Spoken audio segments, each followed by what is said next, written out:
these amazing guest speakers to you. I'm Captain Preetham Madhukar, high performance coach for entrepreneurs, executives, athletes, students, and the founder of Skills Beyond Education. And my mission is to help people become high performers and high achievers in their career, business, and life. And today I have an amazing guest, Kala, who's so passionate about her mission, which is very close to mine, Skills Beyond Education. And I want Kala to talk more about it. And I'm very excited because she's not only an amazing author, best-selling author of a maths book, but she's also a great teacher of maths, and she's been helping parents and children so children can shine there. So, Kala, if welcome to this show, welcome to this episode. It's really good and great to having you here. Thank you. Thank you, Captain. And earlier before we started this, we were speaking in the backstage about your mission and how it's so connected with the skills beyond education. Can you share a little bit more about your mission? Yeah. I'm on a mission to equip 1 million children with the right essential education. I will in a bit I'll be explaining what is essential education. So equip them with the right essential education so that they live a rich, courageous life, Okay. true to their potential. Now, why all this started, I'm on a mission and everything, why all this started is because I was a topper in school, right? 100 on 100 in mathematics always, and all of the subjects also above 95 and things like that. So not only school, college, or everything. But when you see, um, not very long ago, just 5 to 6 years ago, I came to a situation where I was jobless, penniless, zero bank balance, homeless, familyless, right? Nobody, me and my son alone. No home also. I came to that situation, and of course, many things contributed. But the point I was thinking is, my mother sacrificed so much. We were in a lower middle class family. She sacrificed so much, and she gave so much importance to my education. And I, being the fourth child, also, I understood the education is very important, and I put my full into that education, believing that education will make me ready for life, right? But that is the situation I came to just 6 years back. Fortunately, my mother was not alive to see that. Otherwise, should have thought, what is the point of all that sacrifice, all that education, despite our poverty? I got my daughter educated, and this is the situation she came to. When I realized that, then I understood that whatever we have learned in education is not sufficient. And the same thing only is happening even to this day. Even to this day, only the same kind of education. Of course, the schools have got extra activities. The parents also are sending children to extra activities like chess, football, all these things. But those are all not essential. Like every child has different talents, different skills, right? They want to develop different interests. That's okay, but there are some essential things that is required to live life, and that is not given in school. And I had to learn all of this after I fell down, after I came to the zero position, right? For example, just one example, Captain, is like, you're seeing me talk, Yeah. right? I'm not only a bookworm. I was getting prizes in schools and colleges for public speaking. Okay. I speak well, but it is different than communicating. I was not connecting with people. And because of that, I never could collaborate in the team that I was working in a job. The competitive spirit was more in me than collaboration. I could not connect with people and thereby impact, good things in relationship with them, right? So it affected in all parts of my life. Let it be professional, personal. That's why I didn't have even family support, right? This is just one of the skills I'm saying. one of the things skills. Communication is way different than English language or public speaking. Okay, so this is was just one of the things. Then other thing is about the mind, right? About the mindset. Yeah. I was like very bad in mindset. I will tell. I was very bad. I was such an ungrateful person. Mm. Though I got so many things, I was very ungrateful. Just that one thing could take away every my happiness, everything, family, my achievements, everything. Those are the things that is required, essential, and few other things also, like financial literacy. I became moneyless not because I did not earn well, because I did not know to manage money well. I am a topper in mathematics. Being topper in mathematics has nothing to do with managing money. I Absolutely. didn't learn about money, managing money, right? And I've written my book also. How much ever you know, if you have not learned to manage money, you will become pauper someday. True, true, true. I mean, beautifully captured. I think you capture the essence of what skills we need, especially in this 21st century. Beautifully captured. It reminds me a few things. And before we continue, I would like to thank all the viewers today who have tuned in, who have signed up today to watch this. Thank you so much for taking time out, and we hope to give you an amazing insights and breakthroughs and a lot of knowledge which Kala has gathered from her life, and I'm really very curious to learn more from her. So before sharing more, you raised few points which kind of stirred some things about the things that we learn in education today, which still continue to do today, and not much has changed. Little bit perhaps, right? And recently I was talking to my team, and we were talking about outdoor skills quotient, right? Outdoor skills quotient, like leave them somewhere. Are they able to even find themselves back and understand directions, understand the space element? Because one of the things which Howard Gardner also talks about, the seven intelligences. And although we are very good in this logical side, we're very good in the analytical and musical, we are still getting better now, artistic, but there are one or two which is very still not far, called the visual spatial intelligence. And that is something that not we are not really developing much, if to see how the other side is. And that's the kind of skill sets I think that you're working upon, and I can see what we are doing in the outdoor skills to build that visual spatial. So it just stirred when you spoke about your experience and all that. And I must commend the candidness with which you shared your story and the mission. Very inspiring. Thank you so much for doing so. I know it's very, very inspiring story to hear that.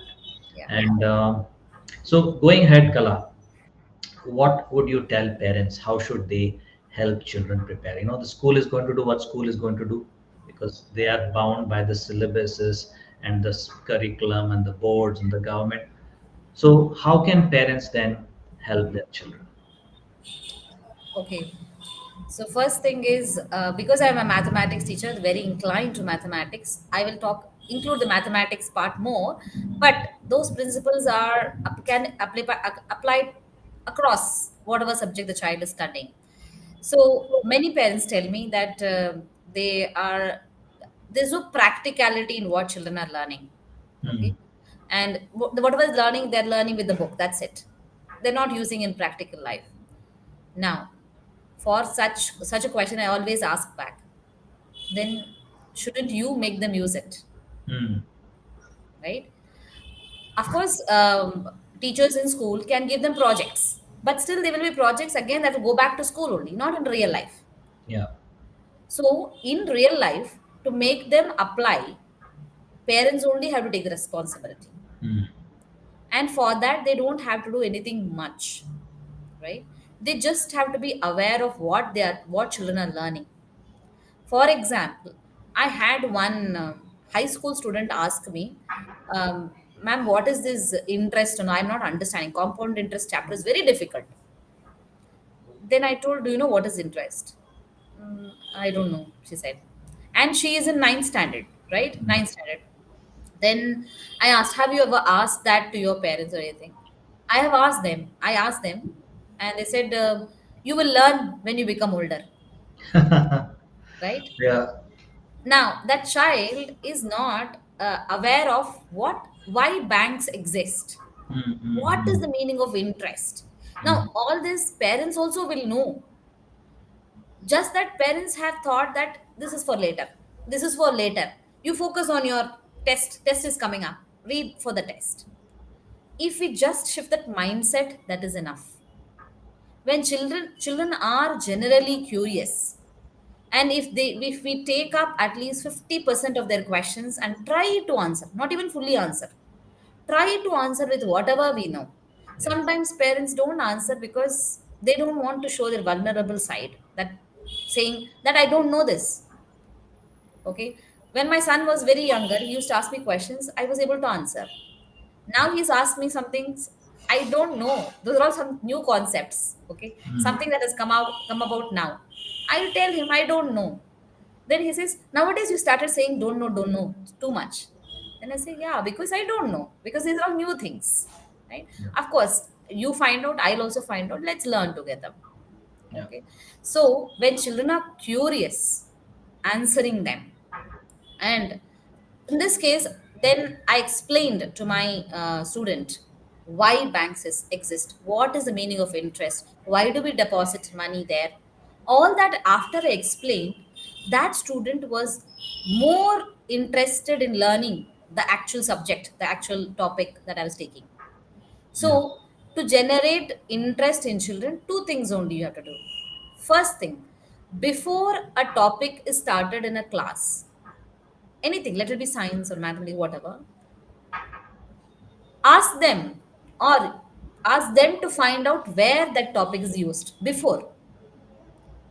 Like, for example, they're going to start, about something about science in heart system or something, circulation system. Ask them to watch little about circulation system before they go to the class next day. Then the second step you can do is, once they've learned it, ask them to apply it. Mm. Give them opportunity to apply. As parents, we don't have to know everything about that topic. If got simple interest, ask them to apply it for the home loan that you have taken, or some loan that you have, hand loan that you have taken with your relatives or something like that. Yeah. Right. So the practicality you can bring in, parents only can do it. Yeah. Teachers don't have time. Absolutely. Right. And I think because the true vested interest, especially for a child, is with the parents, all said and done, right? Exactly, And exactly. and I always tell, yeah. who in the world will have the greater intent that your child should be successful than you, parents? Yes. Absolutely. Even a teacher like me, nobody, even Captain Preetham will not have more than you, parents. It's not Absolutely. possible. Yeah. Each parent has got the best interest of the child. It's like only sometimes they may not know which side to go. They may seek some help. Teachers could come and go, but as a parent, you are probably the best role model for your child, right? It is only about now learning from people, from mentors, parent coaches and others. What can you do to tweak and become more better parent, right? And it actually reminds me, you're sharing about the interest story, that some of the best teachers, they say, is your first teacher. If your first teacher introduces your subject really well, you'll fall in love with it. And if they introduce the subject badly, you will just hate that subject. Yeah. And who are the first teachers for a child? No, not necessary. Could be parents, could be teachers. Yeah, but then surely the foundation is everything parents, right? Absolutely. Yeah. Exactly. And But I'm that's saying the teacher's role also. Like I'm saying, there are sure, people sure. where they hate math because the math teacher didn't do such a good job, or they may love math because the math teacher was so good and Exactly. broke it down and simplified things. So The liking of a subject is so much connected with the person who's actually teaching that subject, right? Yeah, yeah, yeah. And they can make or break or make a subject their favorite or say that I can't stand this subject. Yeah. I tell parents only one advice. If you are looking for some teacher, Mm. at least you don't have any control over school teachers, but if you're looking for out of school teachers, the only qualification that you have to check is whether that teacher loves that subject, Yeah. because it's not just the concept or the thing that they're going to deliver. They're going to deliver the affiliation that they have, the love that they have for the subject, also to your child. If Mm. the teacher themselves don't love the subject, then that's not the place to go, despite that tuition center might generate full results. No point. Yeah, absolutely, absolutely. The love for the subject, love for educating children, the kindness of the teacher, the all these factors are so central and important. And I would also like to thank all the viewers. If you have any questions for Kala or me, please do share. Kala is an amazing maths coach, best-selling author on a maths book, and she will be sharing. Kala, do you have that link that you could share on the book? Yeah, sure. So you can, I think it's on Amazon, correct? Correct, it's on Yeah. Amazon. It's on Amazon. You can buy the book there, and she's got this beautiful book written, which will give you a lot of insights on your how to build this maths capacity and preparing them for life. I'm also going to share another link about where you can find more about Kala. Okay, I'm going to share the book link as well. Okay, so one is about Kala. You can how to connect with her, how to reach her. The other one is about the Amazon book, which is a bestseller. So Kala has done her engineering, but she's done so many amazing things after that for the last 15, 16 years, and she's been an amazing parent coach and a maths coach. And Kala, moving ahead, um, what can children themselves do, especially young children? How can they build these life skills? What are your thoughts? Okay. Now, children, if they have to learn naturally, right? They have to learn naturally, and very important is we have to understand the children's learning style. Some children learn by doing things, they call kinesthetic learners. Some children learn by listening, so they're auditory learners. Some children learn by seeing visual. And for young children, very young children, let's say 2 to 3 years and all, the kind of toys you expose them to, that makes them that kind of a learner. Mm. That is, if not only toys, whatever they expose to more, that is what makes them that kind of a learner.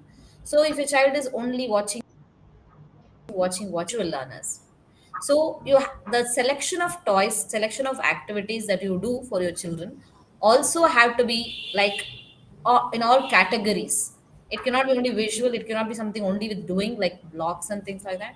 You should be using some other things also, right? So you will have to, simple, you don't have to research more, you just can follow people like me and many others also. And very important is practically, they have to use practically, means whatever, let it be square or a triangle and all those things, right? Whenever that is happening, ask them to look around themselves. Where is a square? Where is a rectangle? Where is a triangle? When they see that things around in their world, Yeah. then they connect it, and not only connect it, they also learn better. Yeah. Many parents ask me, what else can my child do apart from school things? There are many activity books, right? There are many activity books that's available in Amazon, right? Search for activity books and they can do it, and let them play in mud, water. Ask them to talk to strangers. Many times parents say, no, don't talk to strangers. No, what I used to do with my son is I used to educate him in the sense that you can talk to people, but before you eat something that they're giving you, then you will have to ask me. Very small child, 4 years, 5 years, and all. I used to let my son talk to people, and whenever this, the religious base on the religious basis, when people talk about Muslims, that this and all those things, I said no. All are human beings. They are very good people are there. World is good. When we keep saying don't talk to strangers and all, we put in that fear children, and say they'll not communicate with people. They'll have that Yeah. isolation. And next thing is we have to build self-esteem in children. Self-esteem means they have to respect themselves. Okay, they have to respect themselves, and for that, the first and very important thing is, if your children are not performing very well in any subject, first thing is we have to eliminate, my child is not good in this. That sentence we should eliminate from our dictionary as parents, because as parents what we say becomes the reality for the child. And very important to bring in the growth mindset. Mm. So mention some things like this. Don't tell anybody if your child is not performing very well in subject. Don't tell. Don't give conclusions that your child is weak in this, weak in that. No, because every human being has infinite potential, Ab- and ab- yeah. it can be improved. It can Ab- be ab- improved. Absolutely. Absolutely. I think beautifully, I want to share a story about another, one of the students who came for my mentoring. But before that, if you have any questions, people who are listening in, if you have any questions, please do put it in the comments chat box. It will come to us and we can take it up. And I have a couple of comments from people. I think Sridhar is talking about her communication earlier. Nimit saying hi, hi Nimit, hello to you.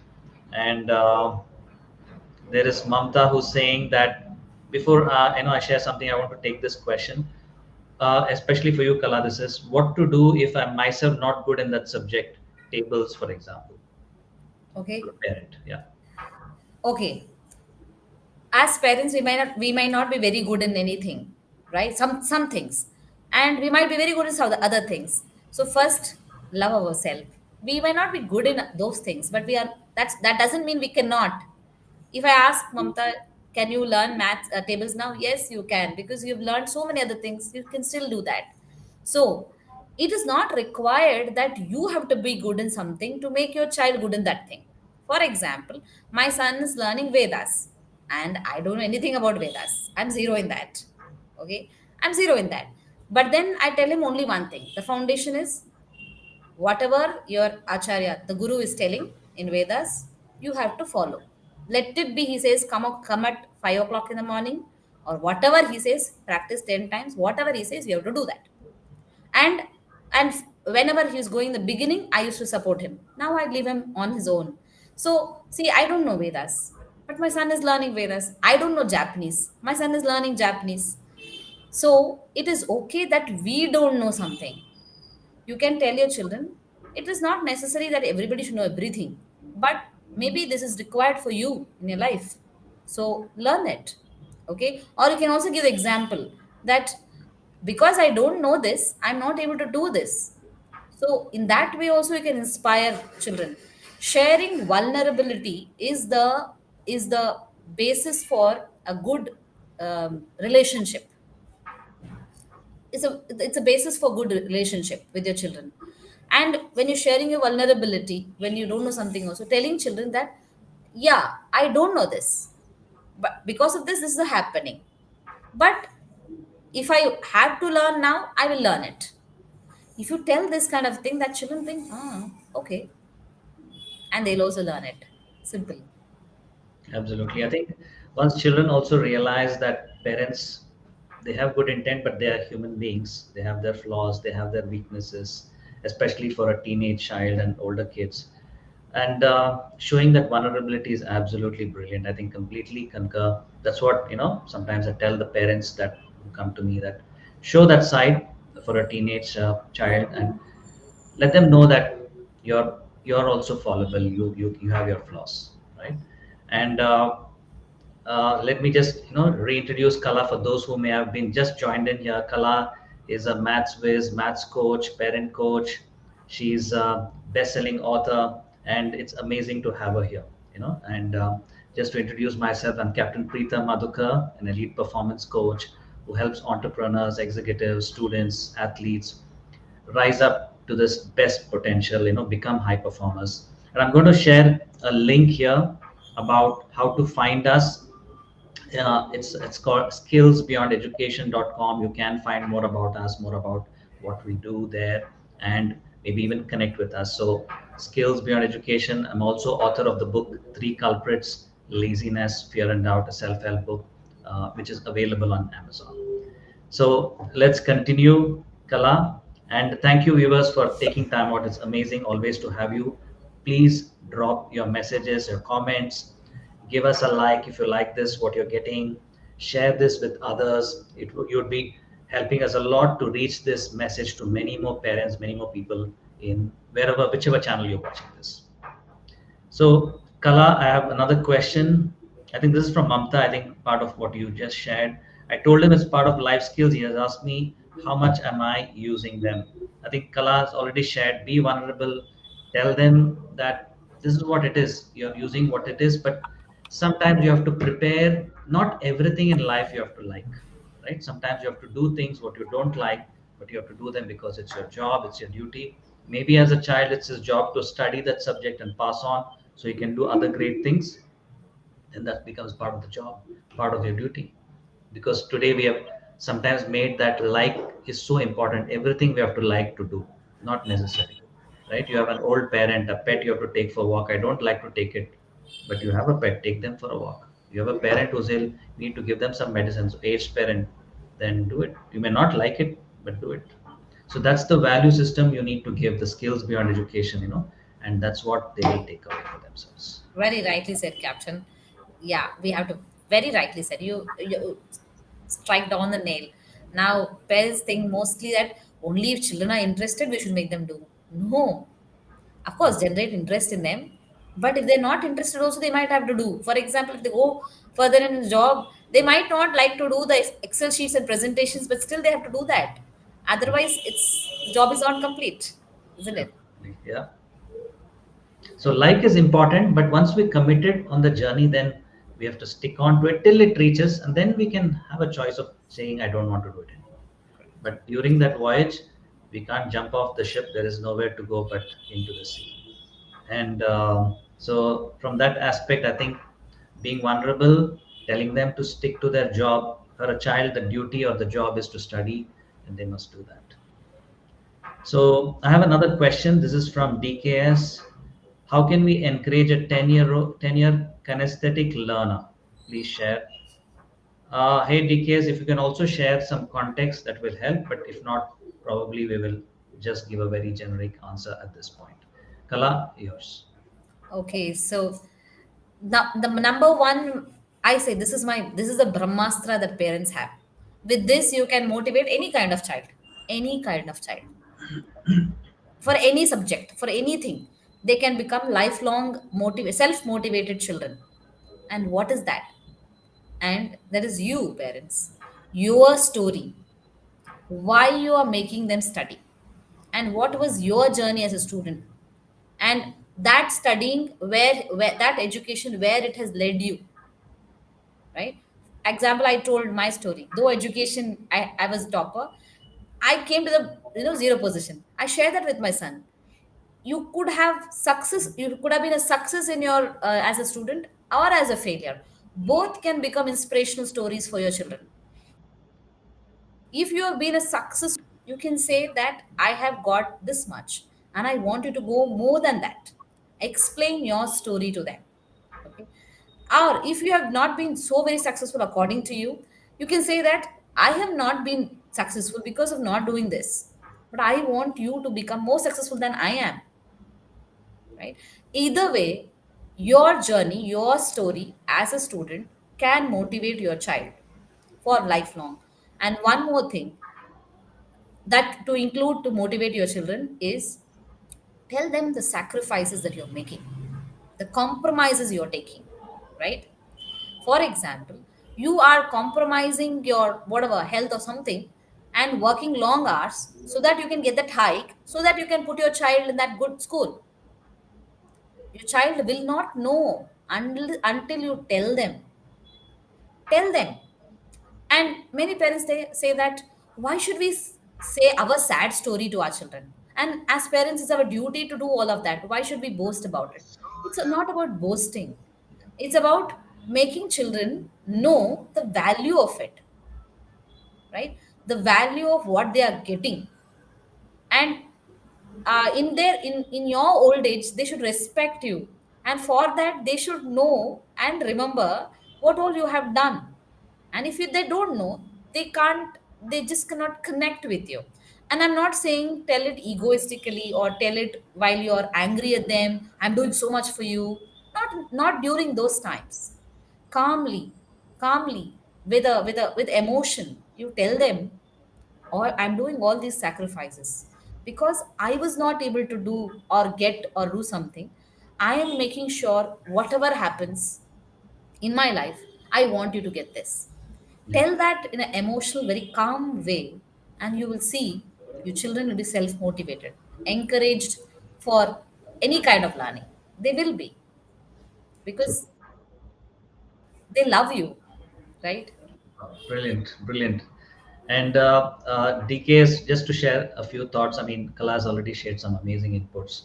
But for a kinesthetic learner, in case you want them to get better at studies, I'm just taking a guess. I don't know what subject you're speaking about, but allow them a lot of movement. Two things I would say: ask them to create a lot of movement. That means they must play a lot, they must move a lot, they must do a lot of things, even though it has got nothing to do with learning. Okay, you have to burn that excessive kinesthetics through playing, through doing action, doing a lot of body work, yoga. They could do yoga, do anything like that.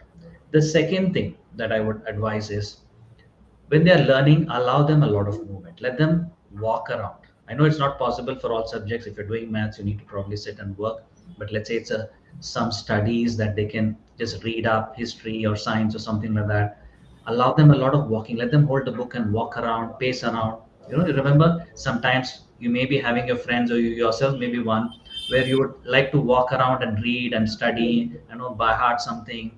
So those are all kinesthetic, but our schooling focuses everything should sit on a table for hours together, very inhuman and what you can say not normal, and study in that kind of setting. So kinesthetic learners struggle one of the most, right?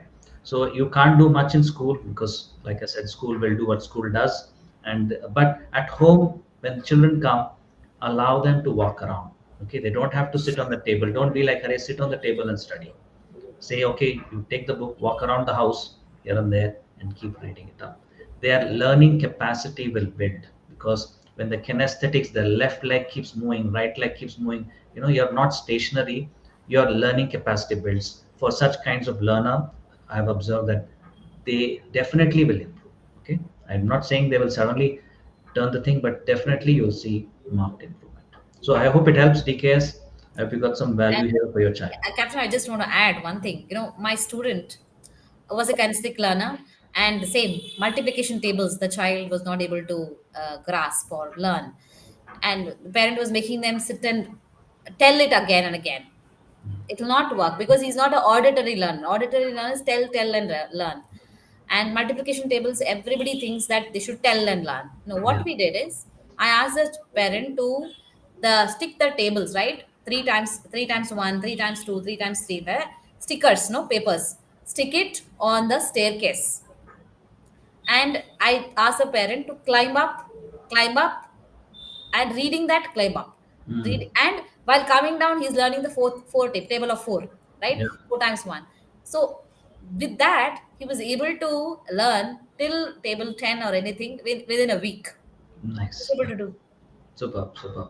Brilliant. I think completely spot on. If anyone's questions, you can make it into a song, make tables into a song, make something else into Yeah. a little bit of rhyming, little bit of sing song, a little bit of, and you'll start seeing their capacity to learn improves. That's why some people love music. They want to have something in the background because the subject itself is dry, so the music adds to that learning capacity. So whatever is working, you have to experiment a little. Maybe sometimes you could be in different phases and something will click for you. So I hope all the viewers are getting some amazing insights for your children or for yourself. And Kala has been sharing some amazing, you know, tactics that you can use for yourself. The staircase, I really love that. I think it's a brilliant way of which children can do, especially the kinesthetic learners. So Kala, moving on, I think DKS was one subject. All the subjects, I'm assuming yes, you can try for all the subjects at home. Like I said, some needs, if you have some artistic, you have to sketch something, you can't do all that. But whatever is possible, you can use some movement for the kinesthetic learners. Okay, and with time they will get better and they will need less of that movement because it's getting met. The need is getting met somewhere else. Maybe they're playing enough. Okay, kinesthetic learners definitely keep the media less. That means watching television. Let them go out and play. Video game is not really playing. Okay, they have to go out and play something. So they have to enjoy those kind, give them those kind of opportunities so that when they come to the study part, it becomes that much more easier, and add movement there also. So that's for you, DKS. Hope it helps. And Kala, continuing ahead with, there are so many questions I have for you. I don't know if we'll get time to address them all. And thanks to the viewers for asking all these wonderful questions. Uh, what practices can people or parents do to inculcate values in children? What can they do at home or otherwise? Okay. So the first thing is spending some time with children, especially bonding time, right? Early in the morning when children wake up, spending some 10 minutes with them and showing them the love. At that 10 minutes, not doing anything else, but just loving them with touching and words and all those things. And talking about imaginary things, especially their dreams, right? And what happens, this one builds self esteem and love in children. And once they are getting connected to you, then anything you say or teach will get inside them. Is not built because of this activity. Nothing you tell, nothing, you might be a very good person with a lot of good values, nothing of those things will get transferred to the child. Bond, like a bridge is first required. So what is the activity? Bonding, 10 minutes bonding time as soon as children get up. Then a bonding time of reading, especially reading books, is very important for inculcating values. Value based books, many things are there, Panchatantra and all those things are there. So reading books, let it be whatever kind of learner, kindness declare, whatever. When they are about to sleep, reading with the child, right? Reading with the child, I said. It's not like, child, you take the book and read. That's again like schoolwork. No. Yeah. You spend the 10 minutes with the child. So the first thing is bonding time. The second thing is when children have developed little bit, they have grown up little bit, ask them to do journaling. Okay? There are many good journals. Okay, one journal name I'll tell also, tinklebuds.in, tinklebuds. That journals are very fantastic. For children especially it is there. And if they can do their values journal, happiness journal, leadership journal, all these kinds of journal are there. Children can write that. In that what happens? Where are they getting angry? Why are they getting angry? All those things it is mentioned, and many stories are there when children put out what is inside them. Okay. And the third thing is building, building their emotional vocabulary. Means children don't know, they're just sad. Why they're sad, they're not able to tell. So whatever be happening in your life, if there is some extreme emotion in your child, taking that time of spending that 5 minutes, making them able to pinpoint the word or vocabulary of what is that they're feeling. If they are able to do those things, then these are the most simple basic things that is required. One is the bonding time. Without that, nothing is happening. Nothing's going to happen. Second thing is journaling, where children are self-expressing themselves. And third thing is when children are in very extreme emotions, that is the time to inculcate values in them. Now, for example, if very sad. Now you can inculcate the value of gratitude in them. They're sad that they were not able to go for some place or something. Then that's an opportunity for a parent to tell them about gratitude, how you can be grateful for what you have and all those things. Yeah. So use this third opportunity. Whenever children are in very extreme emotion, take out that time and talk to them. And if you've already done the first activity of connecting with your children, then this emotional time is an opportunity for you to put in the values in children. And I don't have to tell you all know good values. You all having great values. You can just impart it to children. Yeah, super. I mean, having brilliantly captured values, but one particular thing about bonding that you mentioned, stirred something that I thought I'll share with the viewers about the importance of giving a hug to your child. And today we become very alienated, very clinical almost. So take this opportunity, because the children are not going to be children forever. They're going to be grown up adults, and soon they will fly away like the bird flies away from its nest. And give them a hug, maybe in the morning or in the evening before they go to school, or when they come back, whatever works, because we are all people who are working and all that.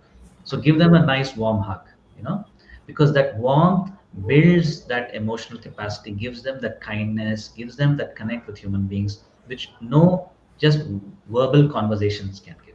Okay, that's why tribals, they're more warmer people in general, because they are so much more physically bonded.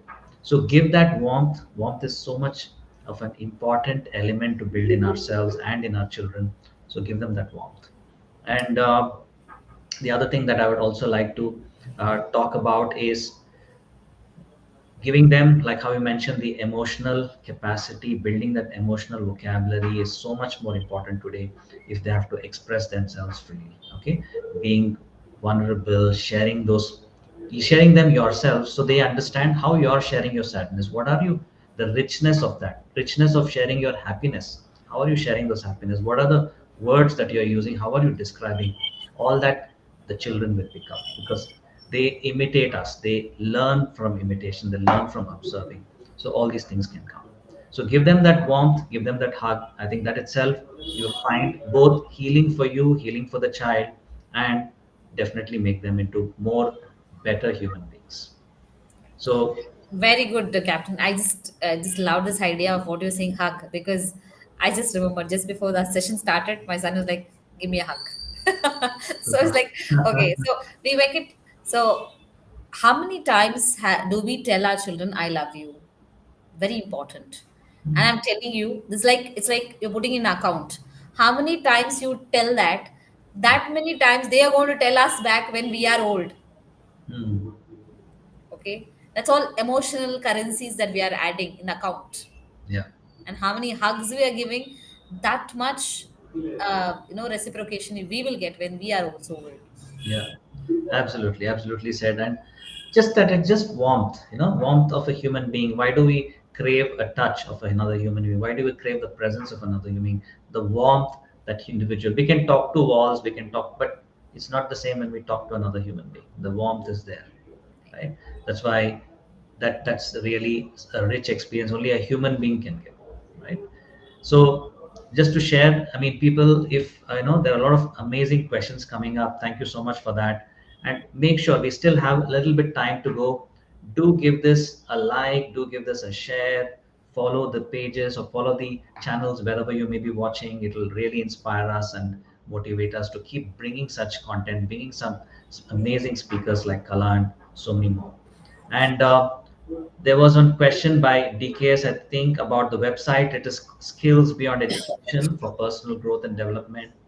I'm a high performance coach for entrepreneurs, executives, athletes, students, to help them reach up to their full potential, become high performers and high achievers. And Kala is an amazing maths whiz, a parenting coach who's makes children like a math genius and tells them how to prepare for life mainly. most importantly for parents and children. And you can find her. I've shared that link tree link, Kala at Karteyan, and you can find her there. The link is already on the chat box. And Kala, continuing ahead, what kinds of how do children handle distraction? I mean, what can they do about it? And especially today, given that there is so much more distraction with social media, digital media, access to so many toys and things like that, distraction is a given. First, I would like to. My mindset changed because of reading this book called Indistractable, right? By Nir Eyal. Okay, Nir Eyal. You can note it down and you can also read it. Distraction is not from the things that is there around us. It is something which is inbuilt inside us. Are we saying that people like we when we were studying we didn't have distraction? Though that time no toys were there, no not much was there, still we were distracted, right? So it's distraction does not lie in the object. For example, now I am talking with captain here, and on my screen many other tabs are open. Am I opening it? No. Some notifications are coming. Am I seeing it? No. Why? Distractions are there but I'm not seeing it. So distraction does not lie outside, it lies inside us. And why it comes also is because three things called psychological nutrients are not fulfilled. One is sense of achievement. If your children are thinking that array no use of studying this, how much ever I study I'm getting that much marks only, in that subject where they're studying they will not study focusedly. If you see some other subject where they where they like it and they score well, when they study that subject they'll not be distracted. Mm. So the distraction is not outside, the distraction is there inside them, they're not achieving more in that. So you have to fix that problem. Then even if mobile is there beside them they will not watch. Then the second thing is sense of belonging, right? Sense of belonging means what is that? No. Sometimes if they're not very good in that subject, they're sidelined in class also, right? They don't know much, and teacher focuses on answering the students who are very good, right? So they don't get the sense of belonging. And at home also, if that is the case, they're being judged based on that score or marks or things like that. They don't get the sense of belonging. And I have seen that when parents come to me for all these things, I do sessions for that also. When I tell parents include family time, just including that family time every day Yeah. has reduced distraction levels in children. How come? Family time means eating together or making the child prepare some snack and giving it to everybody. It's like some bhel puri, simple snack, right? Bhel puri or just a sandwich. Making the child do it every week once. That kind of things and all. And I've also asked parents, give them some housework, putting out the trash, drying the clothes, that's your responsibility. Yeah. Then they feel belong to that family. When they feel belong to that family, that the psychological nutrient gets satisfied. I'll also explain how this is connected to the games. So first thing is sense of achievement, then sense of belonging, sense of choosing, right? Sense of choosing. Third thing is sense of choosing. Many times we don't let our children choose at all. For example, they have to go to school at 7:30 in the morning. No choice. They have to study that social only because the teacher is teaching. The child is now, maybe for example, previously they were studying science, and suddenly now the period changes, social teacher has come. The child is too much into understanding that science, and now they have to switch to Yeah. studying social. They don't have choice at all. Yeah. And they come back, no choice. Right, do your homework only. Put on these clothes only. Later on only study. Later on only play. So no choice. When that is not fulfilled, they get distracted. Just like for somebody being obese, it is not just they're eating. Why they are eating also is the cause. Like that. Now, how this mobile games or any gadgets, any toys, especially mobile games, if I say how they fulfill these three nutrients is because when you see a mobile game, what happens? First thing is they can only choose what kind of avatar, what game to download. Everything they have a choice. In a virtual world, they're fully they are free to choose from. Then the second thing is one level, they finish one level, they start getting rewards, right? Sense of achievement is there. Sense of achievement they get. Then the third thing is sense of belonging. As soon as one level is over, they'll show the leaderboard. You are in this level, 10th level, 12th level, in the full of community. So many online players are there, you are in this level. So this they start feeling belonged to the virtual community than to the family, than to the classroom.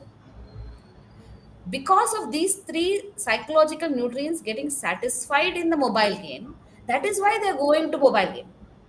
But now, instead, if we start satisfy the psychological nutrients outside, then children will not even have the thing of I want to belong to this community. No, he doesn't. No, for example, my child also. I focus on his sense of belonging to the family. I focus on his sense of choice. I let him choose when to study. I ask him, do you want to study first or do you want to play first? But I want you to finish, right? What do you want to do first? I give him a choice, giving him choice, then sense of belonging and sense of achievement. If he's not able to achieve in something, I fix the problem and make him achieve that. Or I also give him some other activity or where he has talent so that he gets a sense of achievement.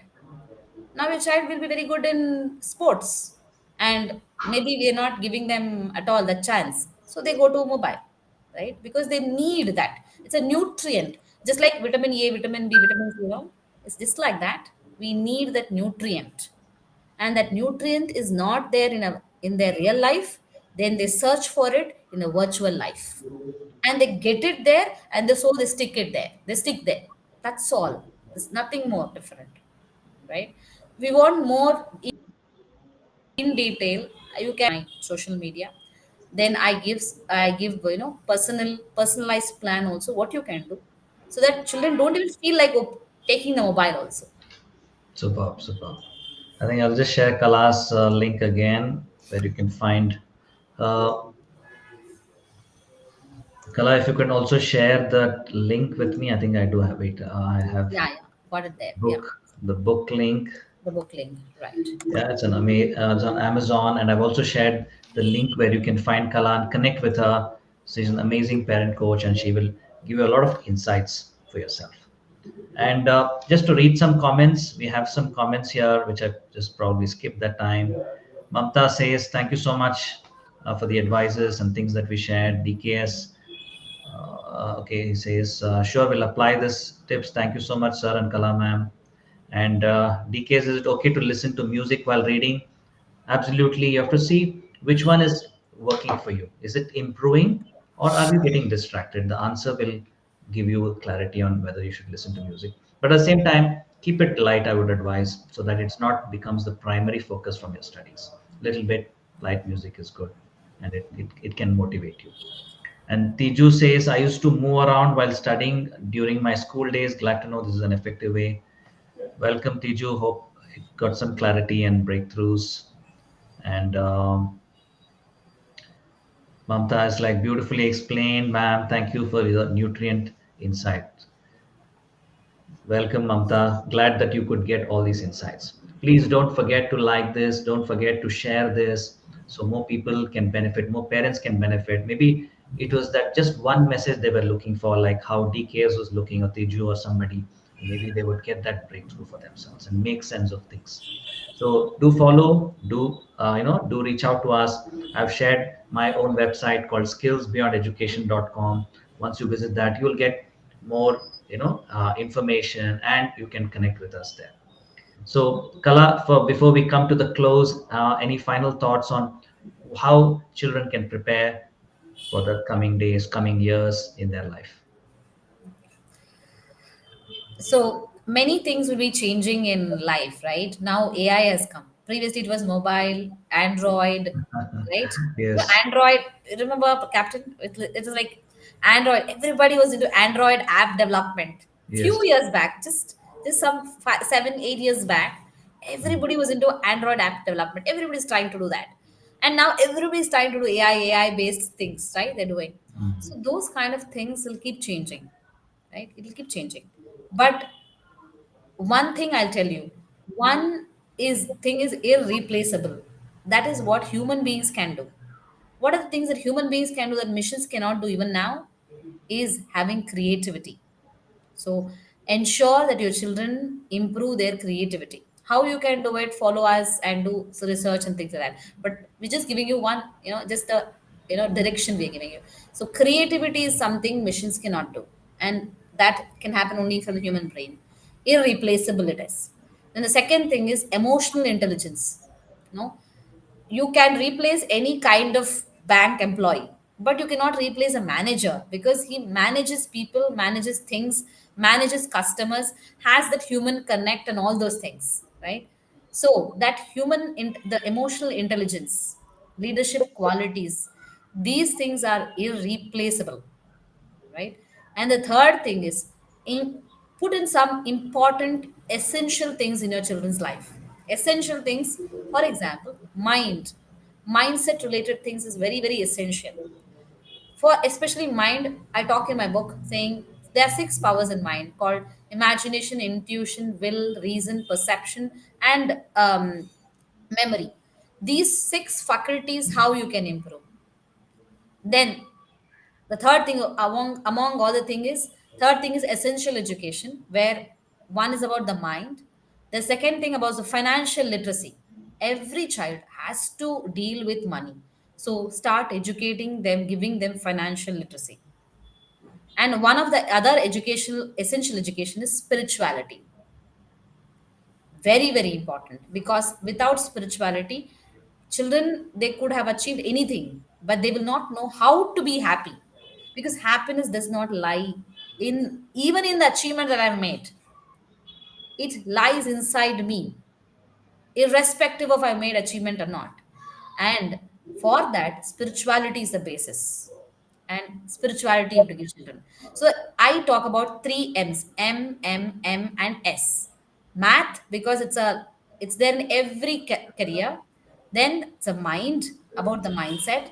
Third thing is about another M is about money. Math, mind, money, and then the last thing is spirituality.